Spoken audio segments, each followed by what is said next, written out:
Jesus, em todo o ministério de Jesus, foi um daqueles que sempre tomou a frente, em todas as circunstâncias. Então Marcos, ele tem toda a autoridade para falar acerca do ministério de Jesus, ou aquilo que Jesus fez durante o seu ministério terreno. É bem verdade que o início de Marcos, no capítulo ainda de número 6 e versículo de número 1, Jesus se retira da cidade de Nazaré por conta da incredulidade do povo de Nazaré. Porque certa feita Jesus adentra em uma das sinagogas. Jesus prega a sua palavra. Alguém observa Jesus pregando e diz: nós nunca vimos alguém pregar com tanta autoridade que nem esse Jesus prega. E desde já eu quero abrir um parênteses aqui para dizer dentro dessa passagem, por que Jesus faz a diferença? Num lugar onde que tinha muitos rabinos que entravam dentro da sinagoga e pregavam. Mas Jesus se destaca porque Jesus era diferente na tal maneira, porque Jesus tanto pregava como vivia. Eu vou repetir de novo isso daqui, irmão, porque nós temos vivenciado uma geração que prega, mas não vive, e aí se ilude achando que ser grande diante de Deus é você ser reconhecido nos outdoors, ou ter uma oratória boa, ou pregar bem, ou cantar bem. Não. Desde já eu já quero dizer para você que o que vai fazer você fazer a diferença aí no mundo é quando você viver a palavra de Deus. É quando você cantar de providência, mas também quando estiver passando pela dificuldade, dizer: eu creio num Deus que eu canto, que eu sirvo e que Ele pode providenciar na minha vida. Porque do que adiantaria, pastor Remi, eu cantar a Deus e a providência, mas na primeira dificuldade que bater na minha porta eu dizer: eu não vou conseguir. Então a primeira parte é viver aquilo, e Jesus vivia. E por isso que Jesus se destacava no seu ministério, porque alguém observava os fariseus pregando, e os fariseus, um dos mandamentos dos fariseus, que eram os primeiros, que eles eram apegados à Torá, ou às leis de Moisés, a primeira coisa: amarás o Senhor teu Deus de todo o teu coração, de todo o teu entendimento e de toda a tua alma.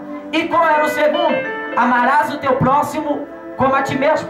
Mas quando era para viver na prática, deixavam a desejar. Quando era para abraçar o necessitado, não abraçavam o necessitado. Mas aí a história vai dizer que o negócio começa a mudar, porque chega um Jesus no cenário que tanto prega como vive. Um Jesus que diz que tem que amar o próximo, mas Ele ama o próximo. Um Jesus que chegou para fazer a diferença no meio do seu povo. Daqui a pouco você vai entender, irmão, o que eu estou querendo dizer. Então Jesus faz a diferença no meio do seu povo.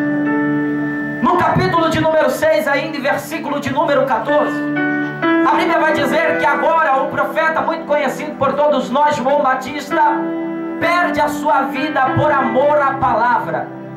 Oh, coisa maravilhosa é observar João Batista. Porque João Batista, eu quero acreditar que João Batista chegaria nos cultos hoje em dia pensando não o que o povo quer ouvir, mas sim o que Deus quer falar com a igreja. Porque hoje em dia vivemos um tempo na onde, irmã Noeli, não se prega mais o evangelho verdadeiro, o evangelho que se fala a verdade, importando com quem vai gostar ou não importando. Porque vivenciamos um tempo de pessoas que querem ouvir o que querem ouvir. A palavra de Deus se tornou um espetáculo para muitas pessoas. As pessoas já não desejam ouvir aquilo que a palavra verdadeiramente diz, mas aquilo que irá satisfazer o ego dela. Haja vista que em muitos lugares na onde que nós chegarmos, se você começa a pregar a palavra e fala: tome chave de carro, tome chave de empresa, tome chave disso daqui, o povo explode. É glória para todo lado. Agora quando você abre a boca e fala: você tem que se consertar nisso, se consertar naquilo, a pessoa já fala: já não serve mais para me congregar neste lugar, vou mudar de igreja. Mas essa noite Jesus te trouxe aqui neste lugar para te dar direcionamento, para te dar visão, porque na onde que você colocar as plantas dos teus pés, você será próspero, você será abençoado. deserto, porque quem vive na obediência, a consequência é ser abençoado por Deus. Então João Batista morre. Jesus fica sabendo através dos seus discípulos. Jesus se entristece muito. O interessante é que agora Jesus toma os seus discípulos e diz: vamos descansar num lugar à parte. Mas observe que o texto fala que Jesus chama os discípulos para descansar no deserto. É o texto, é Marcos relatando. Jesus chama os seus discípulos no capítulo de número 6 e versículo de número 31 para descansar no deserto. Mas aí eu te faço uma pergunta: deserto é lugar de descanso? Deserto é lugar de tranquilidade? Porque pelo que eu saiba, deserto nos remete à provação. Deserto nos remete à escassez. Deserto nos remete à provação. Mas o texto é tão... isso daqui é maravilhoso, irmão. Mas o texto é tão enfático que os discípulos não então estão entrando no deserto sozinhos. Eles estão entrando no deserto com Jesus. E quem entra no deserto com Jesus tem providência. Quem entra no deserto com Jesus tem água, porque Ele é a água da vida. Quem entra no deserto com Jesus tem pão, porque Ele é o pão da vida. Quem entra no deserto com Jesus consegue sair dele. Porque uma coisa é entrar no deserto sem Jesus, mas outra coisa é você entrar no deserto com Jesus. Porque quando nós entramos com Jesus, nós sabemos que nós vai passar dificuldade, mas no final tem vitória. Nós sabemos que no começo pode até estar difícil, mas a qualquer momento Jesus vem a caminho e diz: cessa a tempestade, cessa o mar, cessa a provação, porque tem vitória para o meu povo. Então Jesus chama os seus discípulos, e a Bíblia vai nos relatar que agora eles vão vivenciar um dos milagres maravilhosos. E que milagre é esse? A multiplicação dos pães e dos peixes. Se puder me ajudar um pouquinho no microfone, que a garganta não está muito boa. Está ótimo, pode baixar um pouquinho mais. Então, quando nós observamos esse texto, é bem claro e direto em dizer que na onde que Jesus chama os seus discípulos para descansar? No deserto. Mas a consequência de entrar no deserto com Jesus é que você tem providência para sair do deserto. A Bíblia também vai nos dizer que agora a multidão que segue Jesus, por conta dos seus milagres, por conta das suas curas, está agora parada observando Jesus pregar. O sermão de Jesus se estende um pouco mais e a noite vai caindo. E os discípulos automaticamente ficam preocupados com aquela multidão. Mas compreenda uma coisa: a multidão que estava ali estava ouvindo Jesus. A multidão que estava ali estava sedento pela palavra de Deus. Aleluia. E coisa boa é quando nós adentramos a casa de Deus dizendo: eu quero ouvir a tua voz, Jesus. Eu quero ouvir a tua palavra, Jesus. Eu quero receber da tua palavra. E a consequência de quem vem desse jeito é não voltar para casa de mão vazia. Eu vou repetir de novo porque eu acho que você não entendeu. Quem entra na casa de Deus com o desejo de buscar a presença dele não volta para casa do mesmo jeito que adentrou. Quem vem para a casa de Deus com o desejo verdadeiramente de adorar não volta para casa da mesma maneira que adentrou na presença dele. Por quê? Porque a multidão está ouvindo Jesus pregar. Os discípulos ficam preocupados. E eu não tiro a razão dos discípulos, pastor. Por que eu não tiro a razão dos discípulos? Porque no deserto não tem água, não tem pão, não tem peixe, até um certo momento. Então a preocupação dos discípulos é que a multidão ficasse com fome. Mas os discípulos acabam esquecendo que quem estava com eles era a providência. Que quem estava juntamente com eles era aquele que poderia providenciar, mesmo estando em lugar deserto. Eu não sei se você crê em profecia, mas eu já quero ver você de mão levantada para o alto, que eu quero liberar uma palavra profética na tua vida. Saiba de uma coisa, que mesmo nos lugares desertos, mesmo nos lugares na onde que dizem que não vai prosperar, que não vai vai para frente, se você está na direção de Jesus Cristo, você vai prosperar, você vai crescer, você vai multiplicar, porque quem vai te ajudar é Jesus Cristo de Nazaré. E os discípulos agora vão até Jesus e interrogam Jesus dizendo para Jesus: mestre, despede a multidão, porque a noite vem chegando e não há nada que nos dá para eles comer. Aí a pergunta de Jesus é: o que tens aí? Os discípulos, observem, isso daqui é muito maravilhoso, irmão, porque quando nós observamos o texto a qual foi lido, os discípulos que interrogaram Jesus agora não tem pão para dar para o povo. Os discípulos que agora foram até Jesus para falar acerca do culto, que o culto estava terminando tarde, eles não têm pão para dar para o povo. E isso me traz um esclarecimento bíblico dentro da minha cabeça, que não que eu vou dizer tudo, eu vou falar tudo que o Espírito Santo está mandando dizer aqui esta noite. Que muitas das vezes tem muita gente que reclama do evangelismo, tem muita gente que reclama de quem dirige o culto, tem muita gente que reclama de diversas áreas, mas quando você chama ele para trabalhar, ele é o primeiro a fugir, ele é o primeiro a dizer: eu não vou. Mas essa noite o Espírito Santo já me faz me impulsionar a dizer: Deus não conta como aqueles que reclamam, Deus conta como aqueles que levantam a mão e diz: eis-me aqui, Senhor, eis-me aqui, Senhor, seja feita a tua vontade. E agora no meio da multidão aparece um garoto com 5 pães e 2 peixinhos. O interessante é que para Jesus trabalhar ele não precisa de muita coisa, irmão. Eu costumo sempre falar em todas as igrejas na onde que eu vou, que não é Jesus que necessita da multidão, mas é a multidão que necessita de Jesus. Aleluia, é verdade. Porque hoje em dia tem muitos crentes que vêm para a igreja, vê a igreja um pouco vazia, ele não consegue adorar, ele não consegue dar glória, ele não consegue se manifestar uma presença gloriosa de adorar o Senhor Jesus. Porque ele só consegue dar glória impulsionado pelo irmão da esquerda, da direita. Se ele vê um irmão dando glória, pulando, aí ele esboça uma reação. Mas essa noite a reação que Deus quer ocasionar aqui é em você particularmente, é na tua adoração, é no teu... Ah, meu Deus do céu, levanta a tua mão essa noite que eu quero profetizar. Essa noite você não vai depender mais de crente A, crente B, crente no lado, para adorar, não, você vai adorar, porque o Espírito Santo te impulsou. Aleluia. Aí nós conhecemos a história para nós corrermos dentro do texto. Jesus multiplica os pães, multiplica os peixes, e ali são alimentados uma multidão, quase 3.000 homens, fora crianças e mulheres. Jesus demonstra o seu poder. Mas quando nós chegamos no capítulo de número 6 e versículo de número 42, Jesus quer ter um tratado com os seus discípulos. Observe no que eu vou falar. Até aquele exato momento os discípulos já tinham vivenciado muitos milagres que Jesus tinha feito.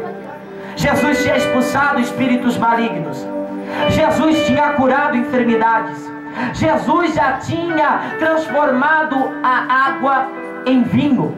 E quem estava junto com Jesus, pastor? Os discípulos. Os discípulos vivenciaram. Mas num dado momento os discípulos começam a desacreditar do poder de Jesus. E eu falo por mim, por nós, igreja, que muitas das vezes Jesus opera grandes milagres na nossa vida, e num dado momento de dificuldade a primeira coisa que nós pensamos é em desistir e em parar na caminhada. Isso demonstra um sentimento de incredulidade, um sentimento de uma pessoa que vivenciou, mas não acredita verdadeiramente. Os discípulos estão vivenciando um tempo desse, mas para toda a atitude, Jesus também tem a sua atitude. A Bíblia vai dizer no versículo de número 42 que agora Jesus obriga os seus discípulos a entrarem no barco. Observe o texto, Jesus é bem enfático em dizer que obrigou os seus discípulos a entrarem no barco.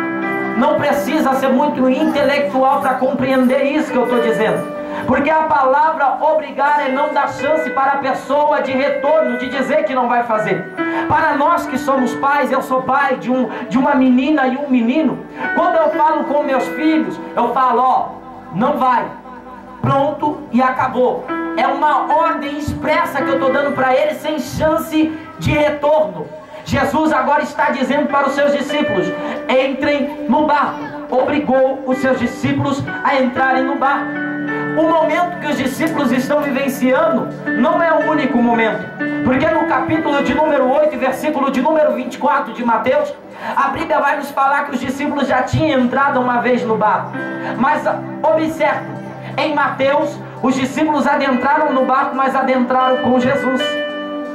Mas agora, em Lucas, no capítulo de número 6, os discípulos estão entrando no barco sozinhos. Na primeira vez, os discípulos pensaram que ia perecer. E desde já eu abro um parêntese para dizer isso daqui. Se é difícil com Jesus no barco, imagine Jesus fora do barco. Se é difícil você estando na igreja, imagine você estando fora da igreja. Porque tem gente que pensa assim: ah, está muito difícil, estou na igreja, não está acontecendo nada, vou embora para o mundo de novo. Mas é melhor estar na presença de Jesus, porque Jesus a qualquer momento pode vir de encontro à tua vida. A qualquer momento Jesus pode vir e ser a providência diária para a tua casa. Os discípulos entram no barco. E quando os discípulos entram no barco, a Bíblia vai nos relatar, estou correndo no texto, a Bíblia vai dizer que agora na quarta vigília da noite, no cronograma geográfico ou de horário judaico, a quarta vigília da noite era entre as 3 horas da madrugada às 6 horas da manhã. Então observe, imagine o desespero. Quem já andou de barco aqui? Alguém já andou de barco aqui? Algumas pessoas.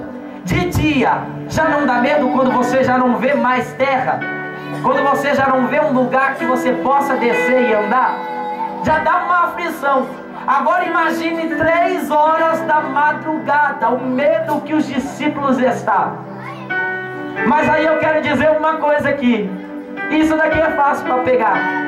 Quem foi que colocou os discípulos no barco? Ah, irmão, se você não pegou isso daqui, irmão, eu vou dizer mais uma vez: quem foi que colocou os discípulos no barco? Foi Jesus. E eu quero dizer uma coisa para você: se foi Jesus que colocou você na aprovação, Ele te tira da aprovação. Se foi Jesus que fechou a porta, Ele abre a porta. Se foi Jesus que permitiu a enfermidade vir, Ele também cura a enfermidade. Porque no Jó, Ele vai dizer assim: Jó, Ele é o que faz a ferida, mas Ele também é o que cura a ferida. Ele é o que fecha a porta, mas Ele também é o que abre a porta. Ele é o que permite a tempestade, mas Ele também é o que cessa a tempestade. Oh, aleluia! Oh, aleluia! Então tem situações adversas que acontecem na nossa vida, que não é para a morte, não é para a nossa destruição, mas é para que a glória de Deus seja manifestada em nossas vidas. Por que eu digo isso? Porque os discípulos estão desesperados, pensando que vai morrer. E agora quem vem andando por cima das águas? Oh, glória! Quem vem andando por cima daquilo que causava medo para os discípulos? Jesus, irmão. Aí sempre tem aquele crente mais ousado. E quem era? Pedrão. Pedro, quando observa, ele diz: Jesus, você é tu mesmo? Permita que eu vá ter contigo. E Jesus diz: vem, Pedro. Observe que o texto é bem claro em dizer que quando Pedro coloca o pé na água, ele consegue dar o primeiro passo. Num dado momento ele começa a andar por cima das águas, mas ele anda por cima das águas enquanto ele está olhando para Jesus.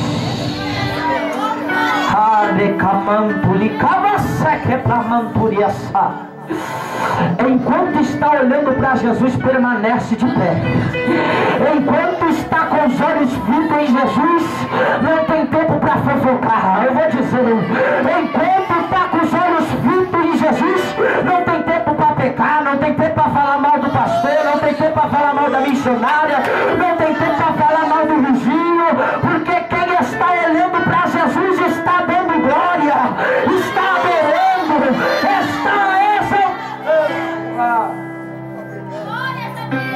Mas num dado momento, Pedro se assusta com o barulho dos ventos ao contrário.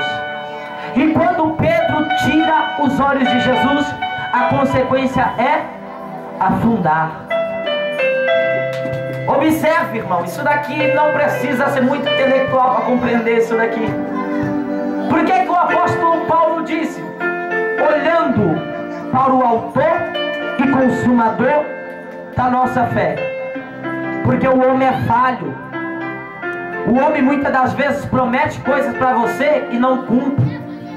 Muitas das vezes o homem promete fidelidade para você e muitas das vezes não é fiel. Muitas das vezes você precisa do homem e ele chega em você e fala, ó, estamos juntos. Mas na primeira precisão que você precisa, ele foge, ele fala, não tem nada a ver comigo. Mas Jesus é diferente, irmão. Olha para quem está do teu lado e diz, Jesus é diferente. Jesus é diferente, porque Jesus está com você na abundância, Jesus está com você na dificuldade, Jesus está com você quando você está chorando, quando você está alegre, quando você está festejando. Jesus não te abandona de maneira nenhuma. Ele não te abandona, mas o homem sim. E agora Pedro, que tirou os olhos de Jesus, Jesus vai até ele, estende as mãos e coloca Pedro novamente de pé. Coloca Pedro novamente de pé. Eu vou correr no texto para nós chegarmos logo e dar o término, irmão, que o horário já passou.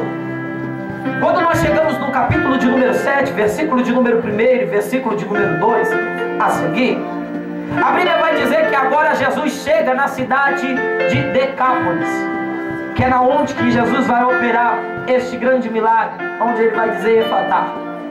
Quando nós observamos o texto, no capítulo de número 7, versículo de número 1, Jesus está juntamente com os seus discípulos, comendo. E alguns fariseus que observam Jesus pregando, começam a indagar Jesus. E diz, Jesus, tu não sabe que não é lícito os seus discípulos comerem sem lavar as mãos? Por quê? Porque quando nós observamos a história, para os judeus era costumeiro, quando fosse se alimentar, lavar as mãos muitas vezes. E agora eles querem pegar Jesus em alguma. E Jesus, sabendo do desejo do coração deles, Jesus vai desencadear um grande sermão para aquelas pessoas, que eu não quero entrar nos pormenores. Mas Jesus, ele chama eles de hipócritas. Por quê? Porque eles pregavam e não viviam. Então Jesus deixa bem claro. Por isso que certa feita Jesus vai dizer, como que tu queres tirar o argueiro que está no olho do teu irmão, sendo que você tem uma trave no teu olho? Como que você quer libertar alguém se você mesmo ainda não foi liberto? Não há como. Imagine, se você não vive uma vida regrada na palavra, uma vida pautada naquilo que a Bíblia te ordena a fazer, que autoridade você vai ter para chegar na sua mãe, ou no seu pai, ou na sua família, ou no seu esposo, e dizer para ele, ó, você precisa melhorar nisso? A primeira coisa que ele vai dizer para você, como que você quer que eu melhore, se você também não mudou de vida ainda? Então por isso se dá a importância de nós tanto ler a palavra, pregar a palavra, cantar a palavra, mas também viver a palavra. Porque uma vez eu ouvi falar isso, e isso é muito maravilhoso, que o que fala mais do que a nossa pregação é o nosso modo de viver.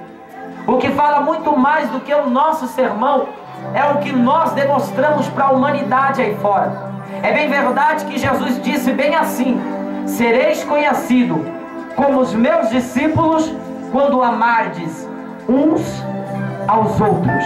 Então Jesus não disse, você vai ser conhecido como meu discípulo quando você pregar em milhares de igrejas por todos os cantos das nações. Não, Jesus não disse isso. Jesus não disse, você vai ser meu discípulo quando você cantar bem ou cantar mal, ou chegar em alguns lugares grandes ou pequenos. Não. Jesus disse, você vai ser conhecido como meu discípulo quando amar o seu próximo, quando você amar aquele que te aborrece. Aí você se tornará um discípulo de Cristo. Então agora Jesus começa a pregar para aqueles homens, dizendo algumas palavras. E agora se dá a vontade de Jesus de sair da Galileia e ir para a cidade de Decápolis. E quando Jesus chega na cidade de Decápolis, e aqui nós chegamos no texto na qual eu vou finalizar, quando Jesus adentra a cidade de Decápolis, as pessoas ficam sabendo, porque a Bíblia é bem enfática em dizer que a fama de Jesus corre em todos os lugares em Jerusalém. Na onde que Jesus chega, uma multidão espera Jesus. É bem verdade que certa feita Jesus está no barco, na beira do mar da Galileia. E quando Jesus observa na beira do mar, há uma multidão que anda para seguir e ver onde que Jesus repousaria. Então é bem verdade que a multidão sempre queria estar junto com Jesus, queria desfrutar dos milagres de Jesus, queria ouvir uma palavra de Jesus. E não é diferente quando Jesus chega em Decápolis, porque quando Jesus chega em Decápolis, a Bíblia vai dizer que agora chega uma multidão, mas essa multidão ela não chega sozinha, porque a Bíblia vai nos relatar no versículo de número 2, no capítulo de número 7 e versículo de número 31, ou melhor, a Bíblia é bem clara em dizer que a multidão chega com um rapaz que era surdo e também não falava perfeitamente, porque tinha um problema físico e espiritual. Então a Bíblia é bem clara que aquelas pessoas, olha que interessante isso daqui, meu amado, porque quando nós observamos esse texto, a Bíblia nos fala de uma multidão que não estava ali para procurar o seu próprio milagre. Aquelas pessoas não estavam preocupadas somente com o seu eu. Isso daqui é maravilhoso. Aquelas pessoas não estavam preocupadas somente com o seu ego. Não, não, não. Elas estavam preocupadas com aquele rapaz que necessitava de uma cura.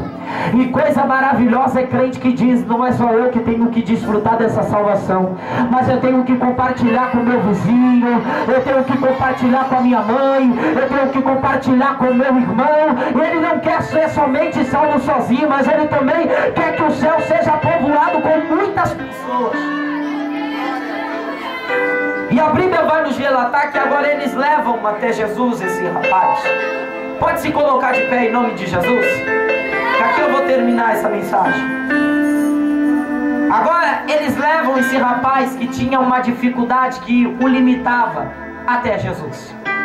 E Jesus agora tira ele à parte da multidão, porque tem coisas que Deus vai operar em segredo, pastor Remy. Tem coisas que Deus opera na nossa vida que Ele não quer que muitas pessoas fiquem sabendo, porque Ele conhece o coração de cada um. Ele conhece aqueles que se alegram com a tua bênção. Ele conhece também aqueles que não desejam que você seja vitorioso. Porque há um ditado bem popular, que há muitos que até desejam que você seja próspero, mas não melhor do que ele. Até desejam que você compre um carro, mas não melhor do que o dele. Até desejam que você tenha uma casa boa, mas não melhor do que a dele. Mas esse espírito está caindo por terra aqui essa noite agora, em nome de Jesus. Em nome de Jesus. Agora Jesus separa esse rapaz, e tomando ele, Jesus diz: Efatá, isto é abra-te. Ah, irmão, você não está compreendendo isso daqui. Essa palavra, ela é muito mais do que somente um dialeto. Jesus estava dizendo para aquele homem: aquilo que era dificuldade para você até hoje vai se tornar em bênção. Aquilo que te limitava de prosperar, aquilo que não fazia você ir para frente, hoje vai se abrir. E não é a porta da terra, é a porta do céu. Hoje vai se abrir. Hoje vai se abrir. E quando nós observamos o texto é bem claro, que após Jesus ter dito essas palavras, a audição do homem volta de novo. A voz que era embargada se torna uma voz perfeita. E eu amo isso daqui, irmão. Por que eu amo isso daqui? Porque isso é uma revelação do céu para a nossa vida aqui essa noite. E Ele está dizendo: as portas que estavam fechadas vai começar a se abrir. Aquilo que era limitação para a tua vida vai se tornar em bênção. Aquilo que até hoje estava se tornando em dificuldade, vai se tornar em bênção para a tua vida. Pastor Remi, com a tua permissão, eu quero chamar o pessoal para vir aqui na frente, que eu quero orar por todo mundo. Você que sentiu no coração, vem até aqui na frente, que eu quero orar pela tua vida. Oh, maravilha, Senhor Jesus, eu creio no poder das tuas mãos, Senhor. Senhor da glória. Então observe o que o texto diz. Abra-te. E quem está dizendo é Jesus. E no capítulo de número 1 de João, ele diz que é o verbo que se fez carne. E se Jesus é o verbo, Jesus é a palavra. Se Jesus é o verbo, Jesus é a palavra. E essa noite a palavra está dizendo para cada um de vocês que está aqui: é noite de portas se abrirem.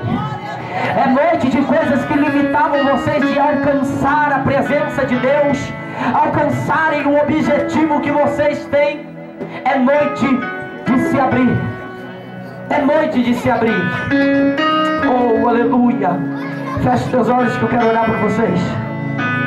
Eu quero orar por cada um de vocês. Querido e maravilhoso Deus, Pai, eis aqui o teu povo, Senhor, que recebeu da tua palavra, Senhor.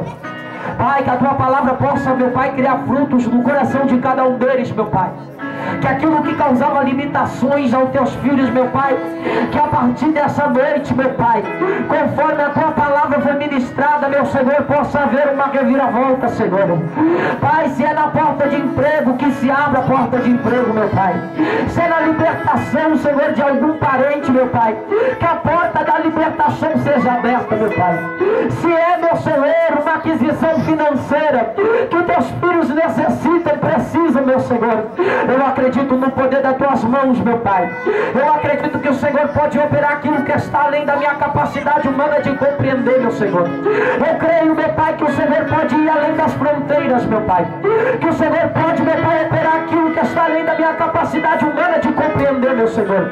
Pai, eu quero dispersar, meu Senhor, através da autoridade que o Senhor dispersar sobre a minha vida, meu Pai, a tua bênção, a tua paz, a tua graça, a tua virtude, sobre a vida de cada um dos teus filhos, meu Pai, sobre a vida de cada moça, de cada rapaz, de cada criança, de cada adolescente, Senhor, nesta igreja, sobre a vida dos pastores, sobre a vida da liderança, Senhor.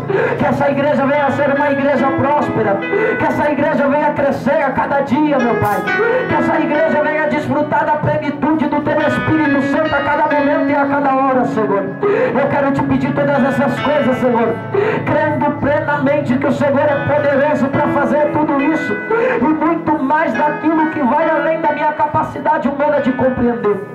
Pai, diante da tua igreja, Senhor, eu entrego a tua bênção, Senhor, sobre esse lugar, sobre cada vida que aqui está. E a igreja que assim crê, levanta a mão para o alto em nome de Jesus e diga: Jesus, eu confio na tua palavra, eu confio em tudo que o Senhor diz, porque o Senhor não é homem para que minta, e nem filho do homem para que se arrependa. Eu creio, Senhor, e tomo posse dessa palavra em nome de Jesus. Bata a palma para Jesus esta noite, em nome de Jesus. E assim eu louvo a Deus por essa oportunidade e passo o microfone para os pastores. Podem sentar, amados irmãos. Glória a Deus, louvado seja o nome do Senhor Jesus. Irmãos, prepara a sua melhor oferta, prepara o seu dízimo aí, em nome do Senhor Jesus Cristo. Enquanto o nosso irmão louva ali, o nosso irmão João, louvado seja Deus, o irmão vai estar passando com a salva aí, em nome do Senhor Jesus Cristo. E você que fez um propósito com o Senhor para estar ajudando na obra do Pai, para que nós venhamos assim fazer aquilo que foi determinado, para pôr o piso, para pôr a cortina. Eu percebi que, quem percebeu que a cortina aqui está bonitinha aqui? Perceberam isso? Né? A gente percebe porque Deus prepara as coisas, né? A formalidade que está no nosso alcance, amém? Então prepara o seu dízimo, a sua oferta, prepara o seu voto, aquilo que Deus ministrar no seu coração, em nome do Senhor Jesus Cristo. Nosso irmão João, por favor, o nosso irmão Isaac estará passando com a salva, em nome de Jesus.